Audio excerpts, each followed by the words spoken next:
नमस्कार, मैं हूं मृत्युंजय कुमार झा और अगले आधे घंटे तक आपके सवालों का सबसे बड़ा मंच तैयार है।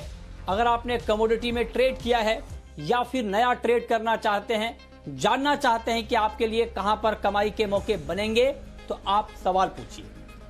नंबर आप नोट कर लें, जिस नंबर पर आप कॉल कर सकते हैं 022230164। इसके अलावा आप 02223160035 पर भी कॉल कर सकते हैं।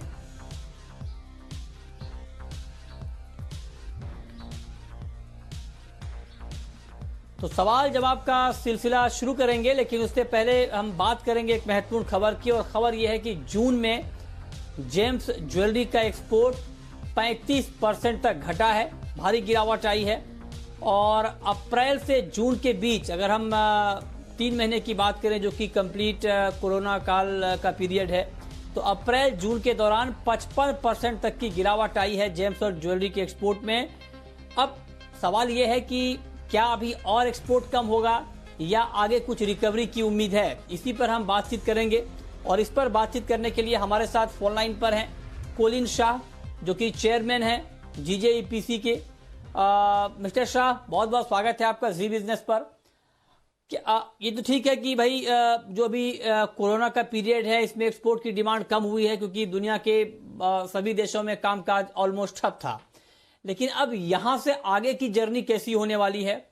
क्या आगे कुछ रिकवरी की उम्मीद दिख रही है? कुछ एक्सपोर्ट के ऑर्डर मिल रहे हैं अभी, या आगे के हालात भी अभी खराब ही दिख रहे हैं? क्या सिचुएशन है ग्राउंड पे? गुड इवनिंग आपके सब व्यूअर को, दर्शक को। देखो, आप देखोगे ना, तो हमारा जून में जो एक्सपोर्ट हुआ है वो लगभग 12,500 करोड़ का हुआ है। तो आपकी बात एकदम सही है कि वो 35% डाउन है compare to last year. Last year यही पीरियड में लगभग 17,000 करोड़ हुआ था।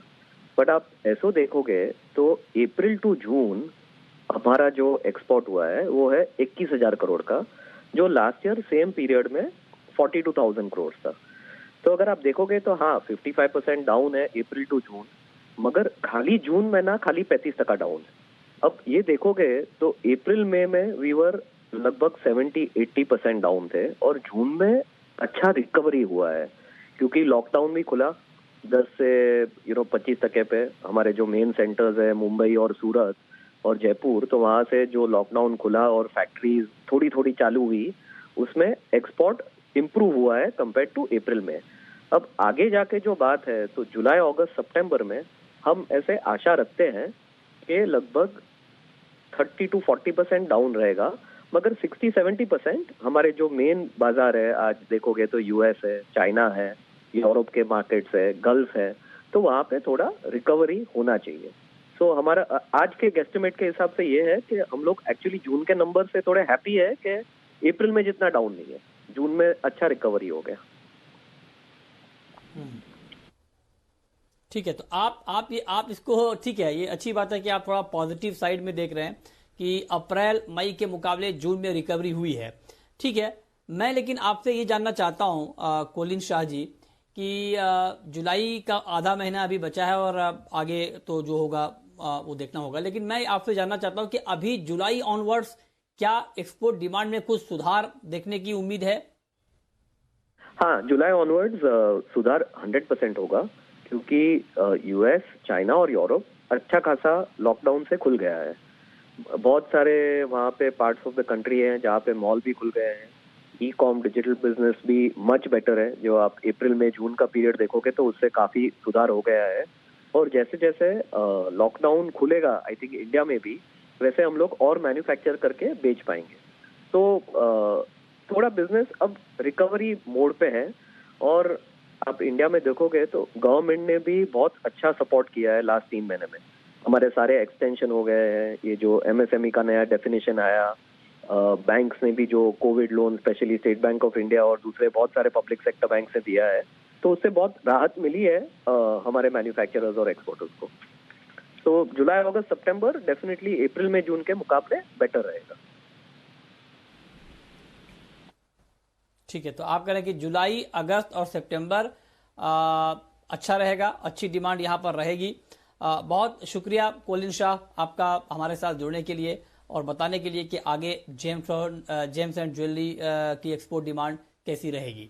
ठीक है, आगे बढ़ते हैं। अब बात करते हैं आज के बाजार की। और आज के मार्केट में हुआ यह है कि पिछले कुछ दिनों से जिस तरह से गोल्ड और सिल्वर के दाम बढ़ रहे थे, उस तेजी के बाद आज बाजार में बिकवाली आई है और इसकी संभावना थी। मतलब ऐसा नहीं कि मार्केट एक तरफा तेजी के मूड में ही रहेगा। और आपको याद होगा, मैं बार बार आपको यही बात कह रहा था कि जब मार्केट तेजी के मूड में होता है तो ठीक है कि आगे के फंडामेंटल भी मजबूती के ही हैं, उसमें कोई बदलाव नहीं हुआ है। लेकिन इसका मतलब ये नहीं कि आगे के फंडामेंटल अगर मजबूती के हैं तो एक करेक्शन नहीं आएगा मार्केट में। एक करेक्शन की गुंजाइश रहती है और ये बात मैं आपको बार बार कह रहा था। और देखिए वही करेक्शन आज गोल्ड में और सिल्वर में दिखा है। अब सवाल यह है कि इस करेक्शन पर आपको करना क्या है, ये हम आपको बताएंगे। और ये बताने के लिए हमारे साथ दो एक्सपर्ट हैं। हमारे साथ सुगंधा सचदेवा हैं, वाइस प्रेसिडेंट मेटल की रेडिगर ब्रोकिंग से, और साथ ही राजीव कपूर हैं, ट्रस्ट लाइन के कमोडिटी हेड। आप दोनों का बहुत स्वागत है। सुगंधा जी, आप एक चीज बताएं, पहले मैं चांदी की आज बात करता हूं क्योंकि चांदी में गिरावट ज्यादा है गोल्ड के मुकाबले। तो क्या चांदी में 1000 रुपए के आसपास के करेक्शन के बाद ये कमजोरी थम जाएगी, यहां से एक बार फिर से फ्रेश बाइंग बनती है, नई खरीद बनती है, या कमजोरी थोड़ी सी और बढ़ सकती है? क्या लगता है आपको? गुड इवनिंग मिथुन जी। अगर मैं सिल्वर के आउटलुक की बात करूं तो मुझे गोल्ड से ज़्यादा फेवरेबल सिल्वर का आउटलुक नजर आ रहा है, बिकॉज सिल्वर एक इंडस्ट्रियल मेटल भी है और साथ ही साथ एक प्रेशियस मेटल भी है। काफ़ी टाइम तक सिल्वर लैगर्ड रही, but now it is trying to play catch up with gold और हमने एक स्ट्रॉन्ग रैली आते हुए देखी है सिल्वर के प्राइसेस में। मुझे लगता है आज हमने कुछ करेक्शन देखने को मिली है, बट अभी भी आउटलुक सिल्वर का काफ़ी फेवरेबल नजर आ रहा है। अगर हम 6 महीने की बात करें तो सिल्वर की डिमांड में हमने 10% का इंक्रीमेंट आते हुए देखा। साथ ही साथ सिल्वर की माइन सप्लाई में भी डिक्लाइन देखने को मिला है और सिल्वर की ETF डिमांड में भी स्ट्रॉन्ग सर्ज आते हुए देखा।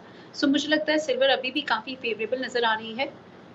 इवन दो अगर हम गोल्ड सिल्वर रेशियो की बात करें, जो पीक कर गई थी at levels of around 127 in the month of March, it has come down to levels of close to 91, but still अभी भी मुझे आउटलुक सिल्वर के लिए फेवरेबल नजर आता है।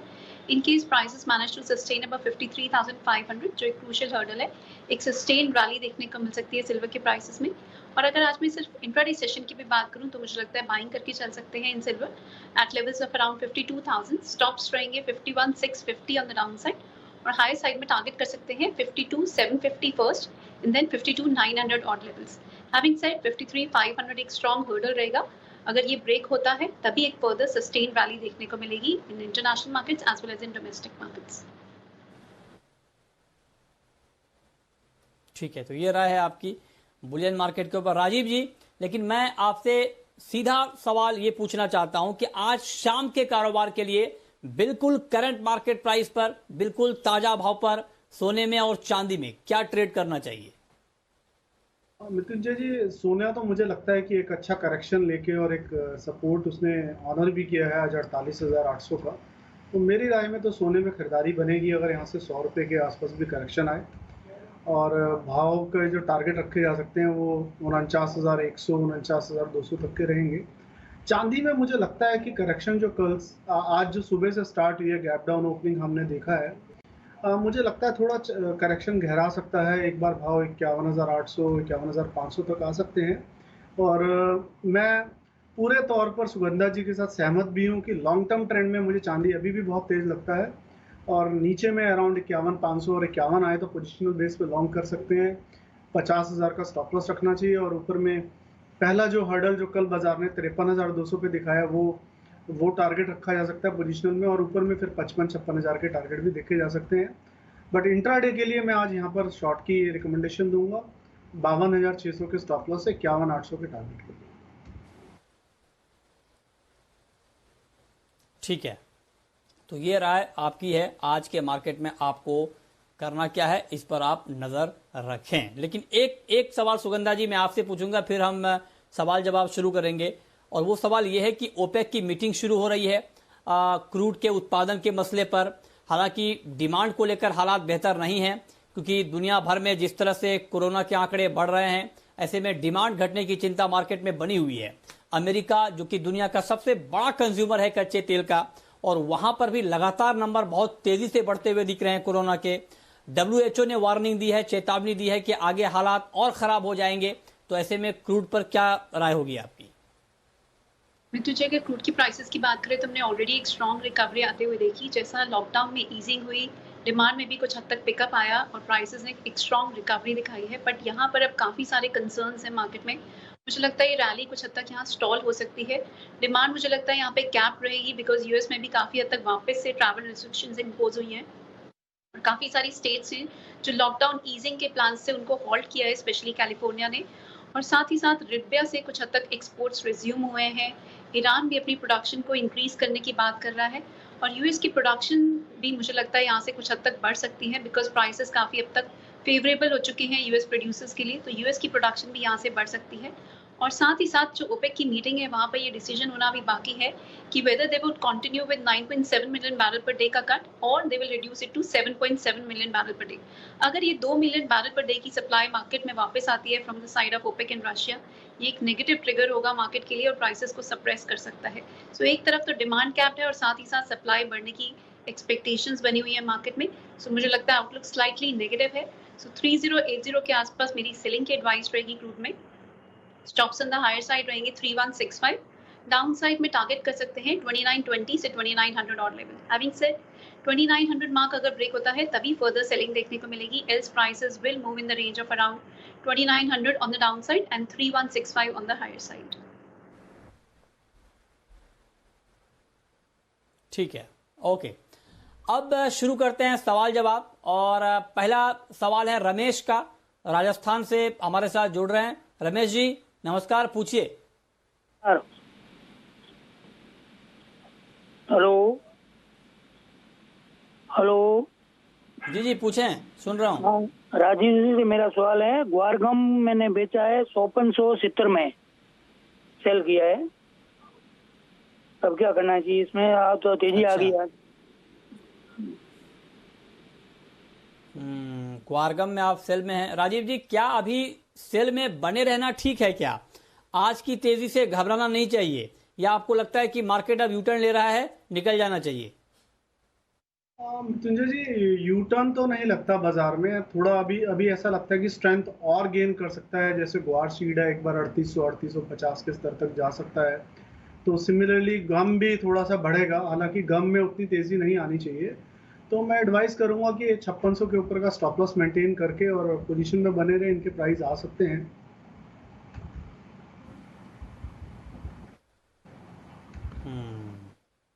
ठीक है, ओके। अगला सवाल है राहुल का, गाजियाबाद से।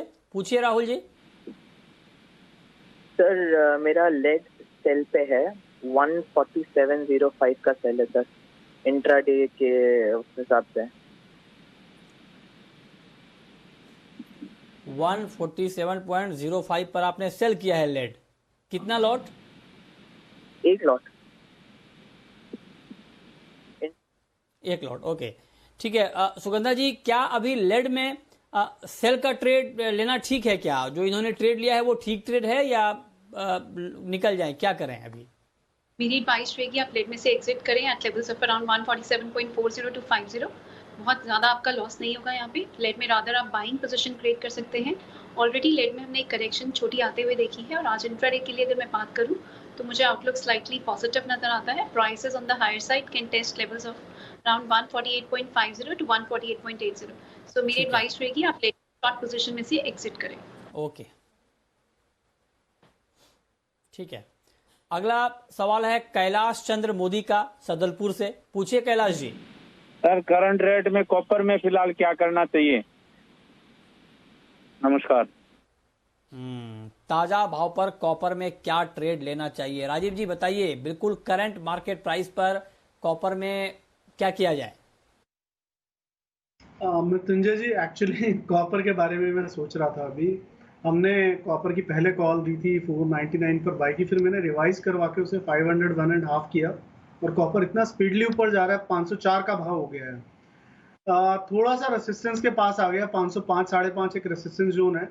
तो मोदी साहब आप थोड़ा सा इसमें करेक्शन आनी चाहिए, 502 के आसपास आप इसमें खरीदारी कीजिए और स्टॉप लॉस जो है अपना 500 के नीचे रखिए 499.5 और टारगेट रखिए 505 रुपये 50 पैसे।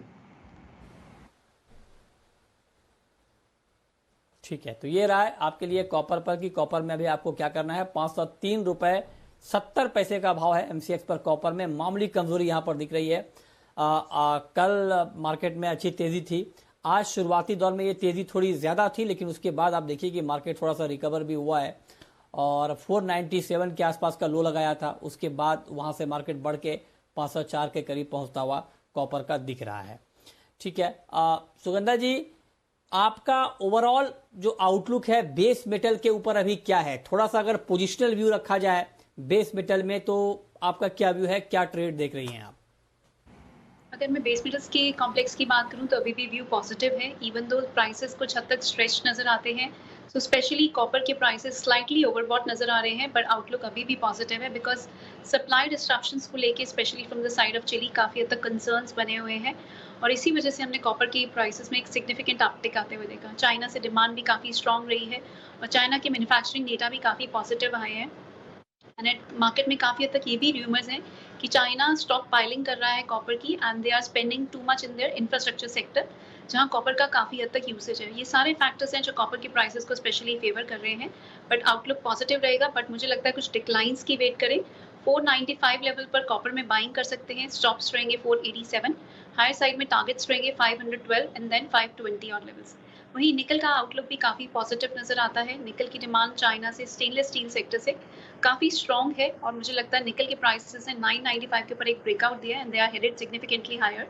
सो निकल में भी अगर हमें कुछ डिक्लाइंस मिलते हैं towards level of around 1010, buy positions initiate कर सकते हैं। स्टॉप्स रहेंगे 994 ऑन द डाउन साइड और हाई साइड में टारगेट्स रहेंगे 1035 and then 1055 on the higher side. वहीं जिंक की भी बात करें तो प्राइसेस ऑलरेडी स्लाइटली स्ट्रेच्ड हैं, सो कुछ कूल ऑफ की वेट करें। 170 से 171 के लेवल्स पर जिंक में भी बाइंग की एडवाइस रहेगी। स्टॉप्स रहेंगे 167, हायर साइड में टारगेट कर सकते हैं initially 177 and then 180 odd levels. So outlook positive है बट कुछ डिप्स की वेट करना बेटर रहेगा मार्केट में। ये कि आउटलुक पॉजिटिव है और डिप पर बाई करके चलना ठीक रहेगा। अगला सवाल निशांत का है, पूछिए निशांत जी। मिथुन जी नमस्कार। मेरा सवाल राजीव जी से है। राजीव जी से मैं पूछना चाह रहा था कि गोल्ड में ना क्या करना चाहिए, क्योंकि गोल्ड ऊपर में कहाँ तक जा सकता है, क्योंकि मैंने 2 लॉट बाई कर रखे हैं 49,250 में। और एक सवाल मेरा कॉपर पे भी है, मेरे 5 लॉट कॉपर के 493.50 में बाई है, तो ऊपर कहाँ पे मैं प्रॉफिट बुक कर सकता हूँ? तो दोनों को मुझे राय चाहिए। कॉपर में तो आपका अच्छा ट्रेड है, 493 पर आपकी बाइंग है, मार्केट अभी 500 के ऊपर है। लेकिन गोल्ड में बताइए राजीव जी दोनों सवाल का जवाब। एक तो ये कि गोल्ड में इन्होंने 49,250 पर इनकी बाइंग है, तो अभी इनको बने रहना चाहिए या निकल जाना चाहिए, और कॉपर में प्रॉफिट बुक करें या बने रहें? मृत्युंजय जी देखिए, गोल्ड ओवरऑल देखिए लंबा अगर हम नजरिया पकड़ेंगे तो अभी भी बुलिश है, कोई वीकनेस की कोई स्थिति दिखती नहीं है। और 400-500 पॉइंट का करेक्शन गोल्ड में मतलब 1% की बात हो गई, तो 1% का करेक्शन 1.5% का देखने को कभी भी मिलेगा और थोड़ा वॉलेटाइल भी रहेगा। तो इनका थोड़ा सा बाइंग जो है महंगे स्तर पे हो गया 49,250 पे, बट घबराने की जरूरत नहीं है। जब तक 48,700 के नीचे बाजार नहीं टिकता, ये अपने बाय ट्रेड में बने रहें और बाजार अभी भी लॉन्ग टर्म ट्रेंड के लिए स्ट्रांग है, तो पोजीशन को मेंटेन कर सकते हैं। जहाँ तक कॉपर का सवाल है, कॉपर देखिए आई थिंक 4 या 5 साल के बाद 500 रुपये के ऊपर हम देख रहे हैं इसको, और 513 का एक ऑल टाइम हाई के आसपास का इसका रेट था। तो लगता है कि एक बार बाजार शायद वहाँ तक जाए और इसको ब्रीच भी करे, क्योंकि शॉर्ट को स्क्वीज जब किया जाता है शॉर्ट मार्केट में, तो इसी तरह स्क्वीज किया जाता है, एक स्तर के ऊपर खींचा जाता है बाजार को। तो मैंने एडवाइस करूंगा कॉपर में एक स्टॉप लॉस मेंटेन कर लें आज के लो का, जो आज बाजार ने टच किया अराउंड 498 के आसपास, और 497 का एक स्टॉप लॉस मेंटेन करें और कॉपर में लॉन्ग पोजीशन में बने रहें। 513-520 के बीच में कहीं जाए तो वहाँ कॉपर में अपना लॉन्ग एग्जिट करें।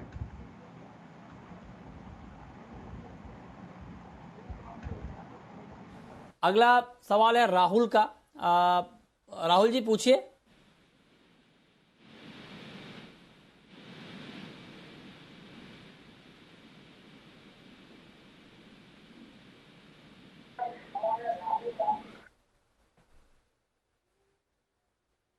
अच्छा, लगता है हमारा संपर्क नहीं हो पा रहा, लेकिन नेचुरल गैस के ऊपर राहुल सवाल पूछना चाह रहे थे। तो नेचुरल गैस में अभी सुगंधा जी आपका क्या व्यू है, क्या ट्रेड लेना नेचुरल गैस में अभी ठीक रहेगा? नेचुरल गैस की बात करें तो डिमांड बहुत स्ट्रांग नहीं है और ना ही बहुत ज़्यादा हॉट वेदर है यूएस में, जिसकी वजह से इसकी कूलिंग डिमांड पिकअप करे। और इन्वेंट्रीज भी अगर हम देखें तो 1 ईयर और 5 ईयर एवरेज के ऊपर चल रही है। बट स्टिल अगर मैं टेक्निकल लेवल्स की बात करूं तो प्राइसेस ने 125 मार्क पर एक बहुत स्ट्रॉन्ग बेस बनाया है। सो नेचुरल गैस में मेरी बाइंग की रिकमेंडेशन रहेगी, रादर आज ही मेरी टॉप पिक भी है। सो नेचुरल गैस में करंट लेवल्स पे around 129 to 130 long positions initiate कर सकते हैं। Stops should be place below 125 mark और हायर साइड में टारगेट कर सकते हैं 137 से 138 ऑड लेवल्स। ठीक है, दशरथ हैं हमारे साथ गुजरात से। पूछिए दशरथ जी, कैस्टर सीड के बारे में मैं पूछना चाहता हूँ जी। अच्छा, कैस्टर में आप जानना चाहते हैं कि आगे क्या होगा, बताइए राजीव जी, कैस्टर का क्या आउटलुक है? मृत्युंजय जी, कैस्टर ने एक अच्छी रैली पकड़ी है और अभी भी रैली को बाजार जो है सस्टेन कर रहा है, थोड़ा करेक्शन भी ले रहा है। मुझे लगता है बाजार एक बार 4020 4050 तक और अपसाइड में जा सकता है।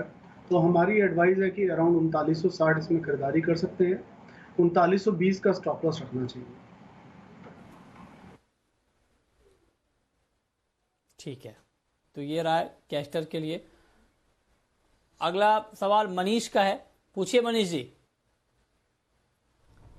अच्छा, लगता है हमारा संपर्क अभी उनसे टूट गया है, लेकिन अब वक्त है रैपिड फायर राउंड का।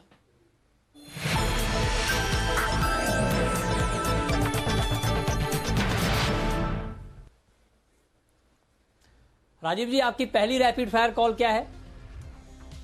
मृत्युंजय जी, गोल्ड में बाइंग कर सकते हैं अराउंड 48,800 850 पर। स्टॉप लॉस रखना है 48,680 का, टारगेट 49,100। ओके, ठीक है। सुगंधा जी, आपकी कॉल? मैं नेचुरल गैस में बाइंग की एडवाइस दूंगी at levels of around 129 to 130। मैं स्लाइटली रिवाइज कर रही हूँ लेवल्स को। स्टॉप्स रहेंगे 125, हायर साइड में टारगेट कर सकते हैं 137 से 138 लेवल्स। आपकी आखिरी कॉल राजीव जी? मृत्युंजय जी, 502 रुपए पर कॉपर में खरीदारी की सलाह रहेगी। 499 50 का स्टॉप लॉस, 505 रुपए 50 पैसे का टारगेट। ठीक है, चलिए, बहुत शुक्रिया राजीव जी आपका और सुगंधा जी आपका हमारे साथ जुड़ने के लिए, बताने के लिए कहां पर कमाई के मौके बनेंगे। तो फिलहाल इस बुलेटिन में इतना ही।